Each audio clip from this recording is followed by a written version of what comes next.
Everyone, welcome to my channel. तो आज मैं आप सभी के साथ शेयर करने वाली हूँ 44 साइज़ प्लाजो पैड की cutting and stitching with pocket. तो उसके लिए यहाँ पर मैंने फैब्रिक को इस तरह से डबल फोल्ड करके रख दिया है और ऊपर से भी मैंने फैब्रिक को सीधा कर दिया है। अब हम ऊपर की ओर मार्क करेंगे तो 2 इंच पे हमें इस तरह से मार्क करना है और ये जो मार्किंग है ये हमारे इलास्टिक के लिए रहेगी। तो इस तरह से हमें सीधा मार्क कर देना है और यहाँ पर मैं 1 इंच का इलास्टिक यूज़ करने वाली हूँ। अगर आप ज़्यादा का यूज़ कर रहे हैं तो आपको हाफ इंच और बढ़ा देना है। इसके बाद हम लेंथ के लिए मार्क करेंगे।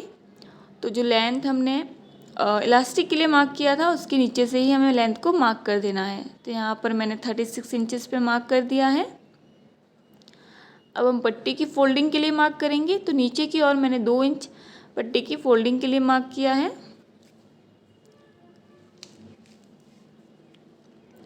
अब हम ऊपर से मार्क करेंगे तो यहाँ पर आपको हिप का 4th पार्ट लेना है और उसमें हमें 2 इंच लूजिंग ऐड कर देना है।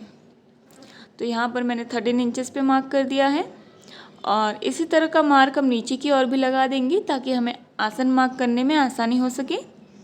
अब हम आसन के लिए मार्क करेंगे तो हिप का 4th पार्ट लेना है हमें 9 इंच और उसमें 2 इंच लूजिंग ऐड करना होता है तो हमारा आएगा 13 इंचेस। लेकिन यहाँ पर मैं 13 मार्क नहीं करूँगी, मैं 12 इंचेस पे मार्क करूँगी, 1 इंच कम, क्योंकि हमारी जो पैंट की लंबाई है वो 36 इंच है और उसका 3rd पार्ट हमें लेना है यानी कि 12 इंचेस होगा। अगर मैं 13 इंचेस पे मार्क करूँगी तो आसन जो है वो लंबा हो जाएगा, घुटनों के आसपास आएगा और बिल्कुल भी अच्छा नहीं दिखेगा और फिनिशिंग भी बिल्कुल अच्छी नहीं आएगी। तो यहाँ पर मैंने पैंट का जो 3rd पार्ट है वो लिया है यानी कि 12 इंचेस पे मार्क कर दिया है इस तरह से। और जो 1 इंच कम लिया था वो इस तरह यहाँ पर हम एडजस्ट कर लेंगे।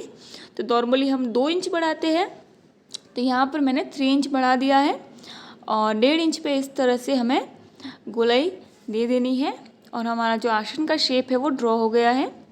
अगर आपका आसन बराबर आ रहा है फिर भी आपको 3 इंच ही बाहर की ओर आना है हैवी साइज़ में। अब हमें पैंट का सेंटर निकालना है। तो यहाँ पर पैंट का सेंटर 8 इंच पे आएगा, तो नीचे की ओर भी मैं 8 इंच पे मार्क कर दूँगी और दोनों ही साइड पे मैं 4.5 इंचेस पे मार्क कर दूँगी यानी कि 9 इंच की जो है वो मोहरी बनाने वाली हूँ मैं। तो नीचे से मैंने मार्क कर दिया है। अब इस निशान को ऊपर की ओर हमें इस तरह से मिला देना है। अगर आपके पास स्केल है तो आप स्केल की हेल्प से भी मार्क कर सकते हैं और स्केल नहीं है तो कोई बात नहीं, आप हाथ से भी मार्क कर सकते हैं। अब दूसरी वाली साइड से भी हमें इसी तरह से ऊपर की ओर मिला देना है निशान, लेकिन इस साइड से हमें इस तरह से हल्का सा ऊपर की ओर जाके शेप देना है राउंड में और इस तरह से हमें मार्क करना होता है। तो ये जो है ये हमारा फ्रंट पार्ट कट के रेडी हुआ है और जो बैक वाला पार्ट है वो हम फ्रंट पार्ट की हेल्प से ही कट करेंगे। उसमें हमें कुछ चेंजेस करने होते हैं तो इसलिए हम अलग अलग कट करते हैं दोनों ही पार्ट को। तो फ्रंट वाले पार्ट को हम इस तरह से कट कर देंगे। इसके बाद हमें बैक पार्ट की कटिंग करनी है। तो फैब्रिक को मैंने दोबारा इस तरह से फोल्ड करके रख दिया है डबल और ओपन वाली साइड में जो फ्रंट वाला पार्ट है उसको इसके ऊपर हमें रख देना है और ऊपर की ओर हमें 2 से 2.5 इंच एक्स्ट्रा फैब्रिक रखना है इस तरह से। तो ये जो एक्स्ट्रा फैब्रिक है वो मैं आपको आगे बताऊंगी हमने क्यों रखा है। फिलहाल हम पैंट को इस तरह सीधा कर लेंगे और जो आसन वाला शेप है वहाँ से हमें इसे इस तरह से सीधा मिला देना है और ऊपर से जो हमने एक्स्ट्रा रखा था उसे इस तरह से क्रॉस में मार्क कर देना है। ये हम इसलिए एक्स्ट्रा रखते हैं ताकि उठते बैठते वक्त हमारा जो पैंट है वो सही से रहे, नीचे वगैरह ना उतर जाए।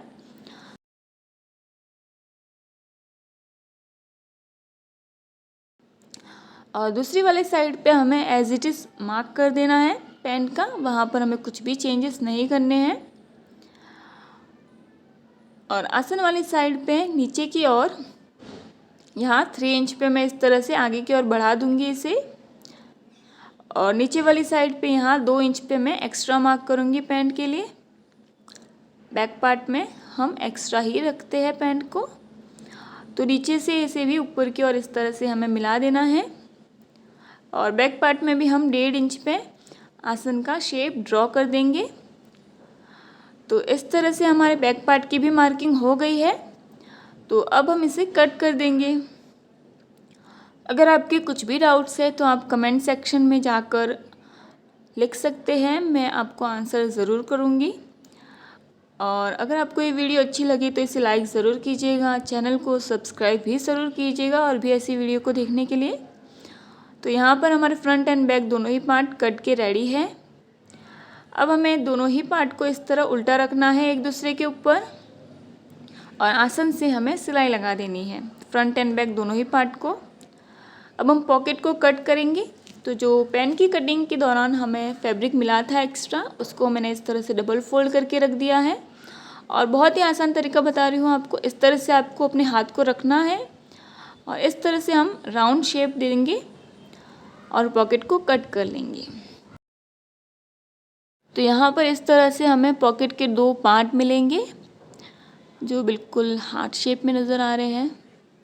तो अब हम यहाँ पर पॉकेट अटैच करने वाले हैं। ये फ्रंट पार्ट का राइट साइड है। तो सबसे पहले हमें ऊपर से 2.5 इंच पे इस तरह से एक मार्क लगा देना है।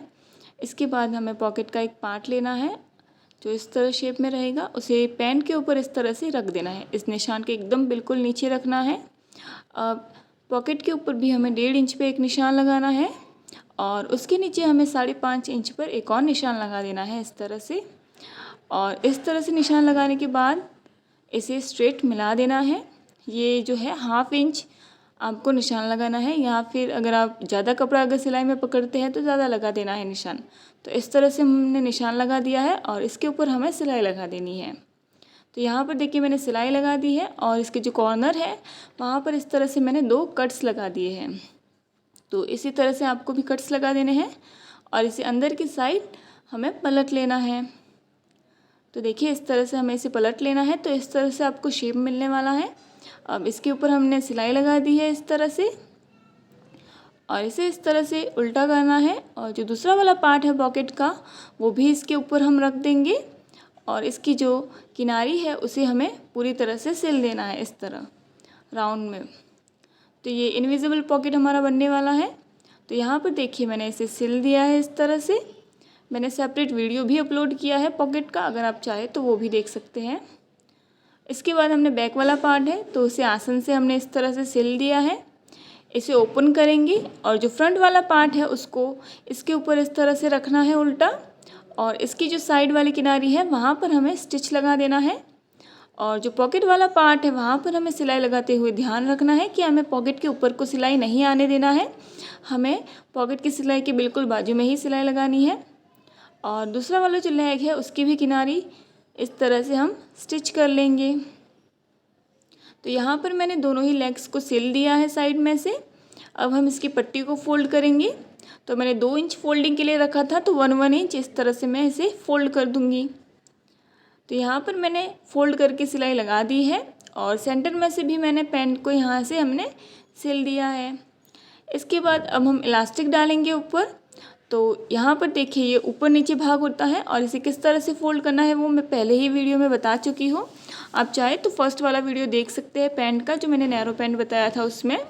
तो इसे इस तरह से हमें फोल्ड करके सिल देंगे और 3 इंच के बराबर इसे ओपन रखना है।